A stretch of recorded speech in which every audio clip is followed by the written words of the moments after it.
4, a gente fala aqui no Balanço sobre as consequências da instabilidade climática aqui em todo o nosso estado. São várias cidades duramente afetadas pela chuva, os ventos fortes, as descargas elétricas. O alerta da Defesa Civil continua para que a população fique atenta, preste muita atenção, principalmente para quem está nas áreas de risco. Muito importante esta prestação de serviço. Balança aí. Muita chuva registrada desde a última terça-feira, quando a Defesa Civil emitiu alerta de mudança de clima no estado. Por dia, a variação das precipitações tem sido de 20 a 50 milímetros. Já os ventos chegaram a 60 quilômetros por hora em municípios como Aracaju e Neópolis. A equipe da Defesa Civil, junto com o governo do estado, está atuando junto às coordenadorias municipais em todo o estado e alguns municípios mais pontuais onde tiveram ocorrências mais relevantes.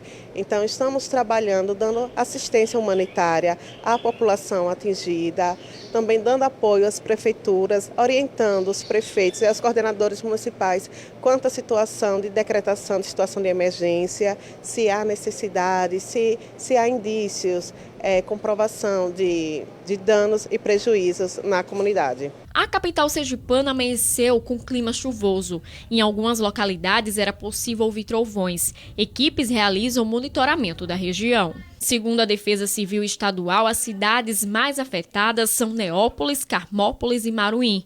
No município do Baixo São Francisco, centenas de famílias foram afetadas após a tempestade de granizo e ventos fortes da última terça-feira, que atingiu os povoados de Mussuípe e Soldeiro. 2 dias após o ocorrido, muitos moradores continuam sentindo as consequências do temporal. No Mussuípe, Dona Augusta teve a casa destelhada. Outra parte desabou e móveis foram perdidos. Graças a Deus estamos vivos, né? Mas assim, é um estado de calamidade, que perde tudo. Tudo. A gente trabalha há tanto tempo e hoje a gente estamos aqui nessa situação. Situação triste, mas estamos vivos, vamos se erguer com fé em Deus, né? No Soldeiro, o clima chuvoso permanece na região e as residências continuam sem água e sem energia. Estamos sem água, sem energia, o pessoal está reclamando muito da situação aqui. Em Maruim, um raio caiu no campo de futebol e o vento derrubou o telhado do espaço onde fica a cabine da imprensa. Os destroços atingiram algumas residências, ninguém ficou ferido. Em Carmópolis, parte da estrutura de um supermercado cedeu e a imagem de Nossa Senhora do Carmo desabou do Monte Carmelo. Na cidade de Neópolis, especificamente, tivemos chuva de granizo, alguns desastres também que tiveram lá e a estrutura do estado está lá acompanhando, Defesa Civil, Secretaria de Assistência Social, Corpo de Bombeiros. Também tivemos problemas em Carmópolis, Maruim. Carmópolis caiu a imagem da Santa, tivemos alguns também contratempos lá, mas toda a estrutura do governo já está à disposição. O estado está em estado de alerta. Estou passando aqui junto com o Luiz Roberto para dizer que aquilo que for da alçada do estado, nós estamos aqui de prontidão. Defesa Civil, Bombeiros, Secretaria de Assistência Social, SEDURB, todos aqui para prestar o melhor serviço a vocês, não é isso, secretário? É verdade, né? O estado de Sergipe tem plano de contingência, o plano de contingência já foi deflagrado, né? Várias secretarias já estão em ação, nós já visitamos, a pedido do governador Fábio Mititieri, os municípios de Neópolis, Carmópolis, Maruim, e estamos em contato direto com todas as coordenadorias de defesa civil do nosso estado, né? Porque é um dever, é uma obrigação nós estarmos apoiando os municípios nesse momento de alerta. O estado de Sergipe já está em alerta há mais de 24 horas. Outras cidades também registraram ocorrências devido ao temporal. Em São Cristóvão, as telhas de um imóvel foram levadas pelo vento e caíram no meio da rua, sendo recolhidas por moradores. Em Propiá, as estruturas do Parque de Diversões Jorginho também foram carregadas com a ventania, mas não há informações sobre feridos. Ainda em Santana do São Francisco, moradores relatam que o teto da quadra de esportes José Regis da Silva foi danificado pela chuva e pelo vento.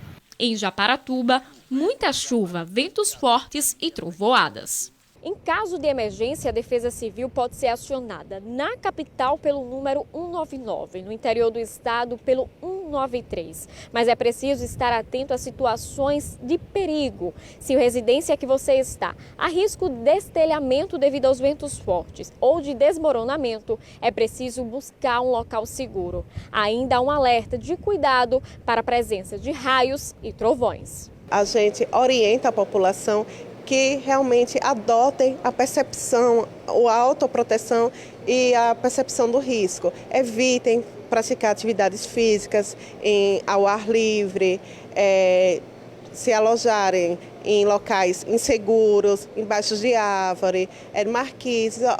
Orientamos que vejam a situação de suas casas, dos telhados, da estrutura. Caso morem em um local vulnerável, procurem um órgão público municipal e falem sobre a situação, que receberá todo o apoio. Ora, gente, vem cá, só rapidinho, eu estava refletindo aqui, vê se você concorda comigo.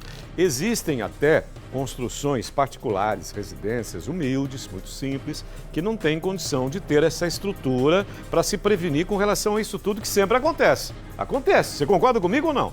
Não, nunca acontece. Ventania jamais, não, sempre acontece. Sempre. E em determinadas épocas do ano. Essas residências, pequenas residências, poderiam até ter um certo apoio financeiro, público e tal. Essa é uma questão. Agora, o poder público, a gestão, também tem que se precaver com relação a isso. Nós vamos assistir em breve, num futuro muito breve, por exemplo, chuvas. Aquela chuvarada, aquela loucura, são os alagamentos sempre no mesmo lugar, são as tragédias sempre nos mesmos lugares, nas mesmas cidades. Não há uma prevenção, não há um cuidado. O poder público, ele é leviano, ele é amador, ele não é profissional, não é responsável. Porque se fosse, ele planejaria, principalmente com relação aos equipamentos públicos, antes que uma tragédia aconteça. Só para concluir, você viu, por exemplo, aquele palco armado lá no Réveillon, lá na praia. Se não fosse o vento, já imaginou se ventasse durante o espetáculo acontecendo? Tem que ter prevenção. Então aquilo ali não suportou a força da natureza. Foi um teste. Mas e se acontecesse durante o evento? É um longo tempo. Você já pensou a tragédia? Tem que se prevenir. Como se vento não acontecesse, chuva não acontecesse, alagamento não acontecesse. Concorda comigo ou não? Ou eu que estou enganado. Por meio de nota, a Prefeitura de São Cristóvão informa que, apesar dos ventos e chuva, não houve grandes registros no município e que as equipes seguem monitorando a situação. Sobre a falta de energia no povoado de Neópolis, a Energisa informa que os fortes ventos derrubaram árvores na rede elétrica. Outra coisa, tem que cuidar das árvores também, hein? Tem que ser árvores resistentes e cuidar dessa manutenção das árvores. Além do rompimento de cabos e quedas de 5 postes, equipes trabalham desde a terça-feira para restabelecer o fornecimento. Apesar das dificuldades, 95% dos clientes já tiveram os serviços restabelecidos e essas fiações aí pelas ruas todas. Você já viu como é que é? É um balaio de gato inacreditável.